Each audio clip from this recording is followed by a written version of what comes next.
Mes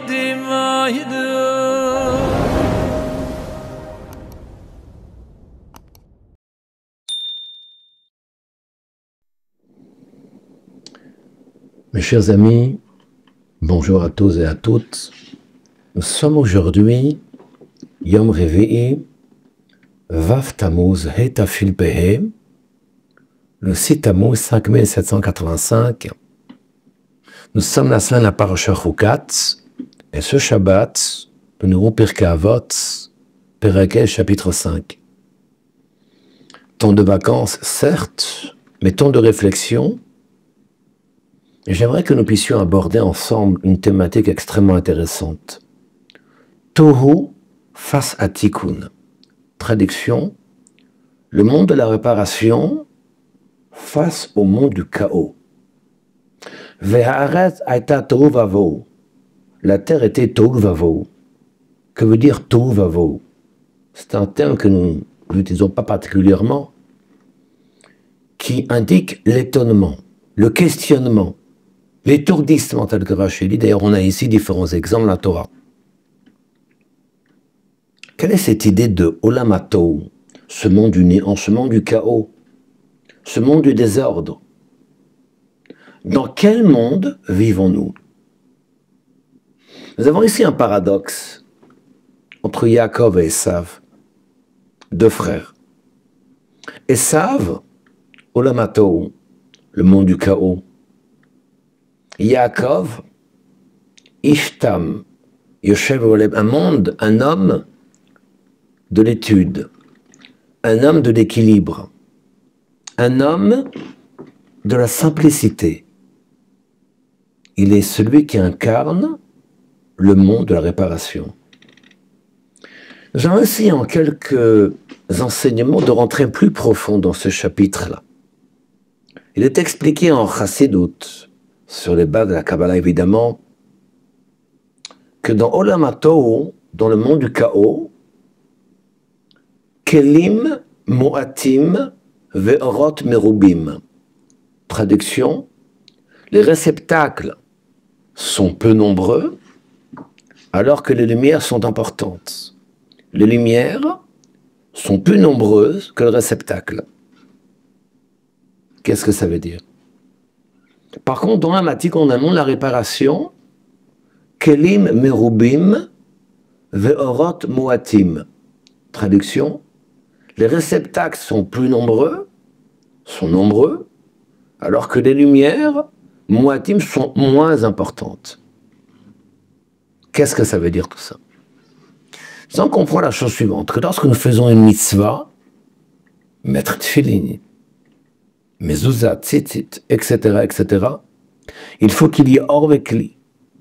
Un individu, un homme, une femme, qui est l'obligation de faire le mitzvot, un lieu précis, dans un endroit, dans des conditions de temps et d'espace, intellectuellement, sentimentalement parlant, sur un zman, un temps de tua, etc.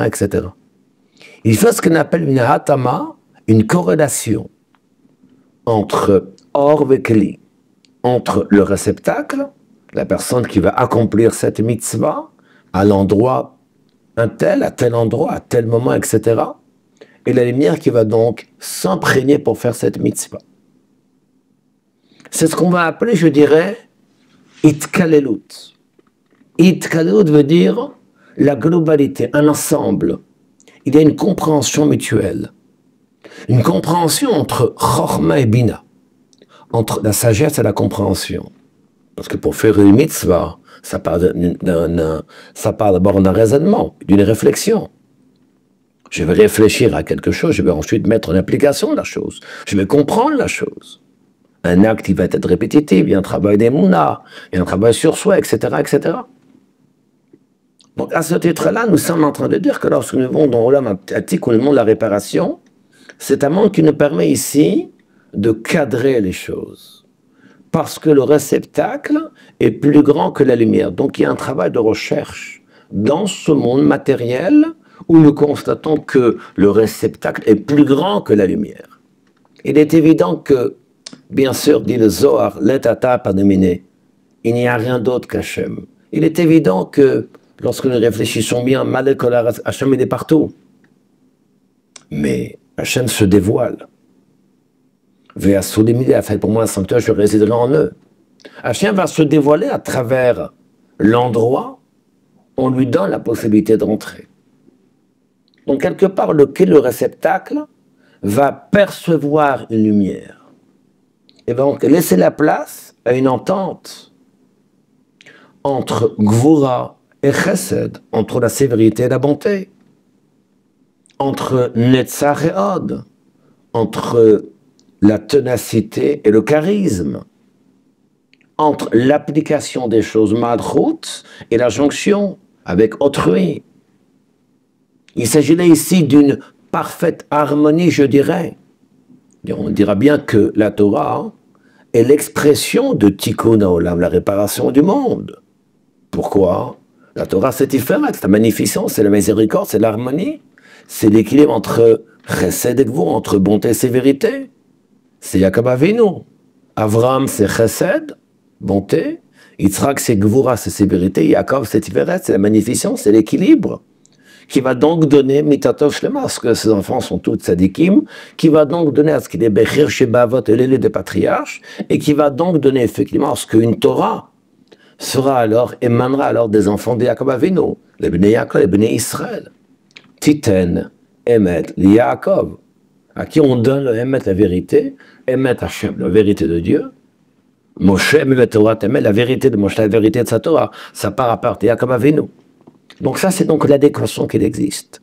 Face au monde de Tikkun, il y a un autre monde, extrêmement virulent, qui veut attaquer, qui ne veut pas laisser la place à ce que le Tikkun s'installe, à ce que la réparation s'installe. Ce monde s'appelle Tohu. Dans Tohu, tel qu'on a dit, Orot merubim vekelim muatim. Traduction, les lumières sont nombreuses, la lumière, la sainteté est extrêmement grande. Par contre, le réceptacle, il est tout petit. Donc finalement, il n'y a pas d'adéquation entre or et kli, entre la lumière et le réceptacle. Ce qui donne que finalement, il y a une vraie guerre qui s'installe entre les sphirotes, puisqu'il n'y a pas la possibilité de percevoir la lumière dans un keli. Donc finalement, le combat, il se passe entre les forces elles-mêmes. En d'autres mots, Chochma, la sagesse, repose la compréhension. En d'autres mots, Chesed, la bonté, va vouloir repousser la Gvura, la sévérité, et dire en une phrase, Ana Emloch, il n'y a que moi qui vais régner. Je ne veux un monde que de sévérité, un monde que de bonté, un monde que de ténacité. Parce qu'il n'y a pas un réceptacle qui est capable de percevoir la lumière, de la fragmenter, de l'orienter, de la cadrer, de la formater, chose qu'il n'y a pas. Ça, c'est dans Tikkun. Mais dans tout, ce n'est pas le cas. C'est bien ce que Chazal rapporte, c'est écrit dans le Torah, que Hachem, avant la création du monde, Bana Olam Vayechivan. Hachem a créé des mondes qu'il a ensuite détruits. Qu'il a ensuite détruits, ceci est exact. Mais ce ne sont pas des mondes matériels. Ce sont des mondes où il n'y avait pas l'adéquation entre or et kli, entre la lumière et le réceptacle. Ce qui donne, de manière claire, un concept que vous avez certainement entendu, que tout le monde connaît, on appelle ça le débris des réceptacles, on appelle ça Shvirat HaKelim. C'est un des grands principes de la Kabbalah, largement Chassidut, et qui va donner ici que toutes ces lumières-là, qui descendent des sphères célestes, qui n'ont pas été capables de pouvoir s'orienter, s'habiller, se cadrer à travers un réceptacle, qui vont finalement se battre et qui vont laisser la destruction des kelim. Parce que le réceptacle ne perçoit rien. Il ne perçoit rien, il est jeté par la lumière, et ce kelim finalement tombe ici-bas sur terre, il se détruit. En se détruisant, il y a une lumière à l'intérieur. mais qui est tout à fait désorienté, désordonné, indiscipliné, parce que finalement, il n'y a pas d'adéquation entre lumière et Kéli. Ce qui fait que cette lumière divine, qui est censée être une lumière vivante, arrive ici-bas sur Terre, devient ici des fragments de lumière morts. Parce qu'une lumière, finalement, qui ne s'habille pas à travers un réceptacle, qu'est-ce que veut cette lumière? Ça veut dire, en d'autres mots, on va dire ça différemment, il existe dans le monde, effectivement, des lumières, dans toutes sortes d'endroits. C'est exact. Endroits qui peuvent être hostiles au judaïsme, hostiles à la Torah. En action, en parole, peu importe. Le rôle d'un juif va être de dévoiler que même là-bas, je peux faire Torah mitzvot. Élever la matière, élever l'endroit, élever les mentalités de l'endroit en question. Ça, c'est tout un travail qu'il y a à faire, et c'est la raison pour laquelle, face à tout, il y a tikkun. Face au désordre, face au chaos, face à l'inadéquation entre le réceptacle et la lumière, il y a le monde de tikkun. Il y a le monde de réparation. Et lorsque nous suivons les préceptes de la Torah, nous savons que notre rôle à nous, c'est de taken el malchut shindaletun.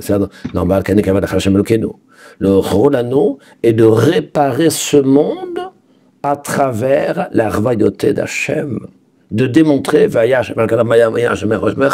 qu'Hachem est un dans ce monde. Ça, c'est le tikkun haolam, ça, c'est l'apparition du monde. Il est évident que le fait d'être attaché au maître de la génération, au tzaddik au rabbi, bien ceci nous permet, bien sûr, de pouvoir avoir la bonne direction, être dirigé comme il se doit. Alors faisons en sorte, après ce 3 Tammuz, 5785, nous avons marqué la 31e Mila du Rabbi, soyons en mesure de travailler, d'aborder, de développer, de réfléchir comment pouvons-nous réaliser, améliorer notre propre tikkun, notre propre réparation, à travers une mitzvah que je vais faire, à travers des conditions que je vais mettre en place qui vont me permettre de pouvoir donner à Hashem Nachat, de dévoiler Mashiach avec le tikkun et la réparation de ce monde. À très bientôt.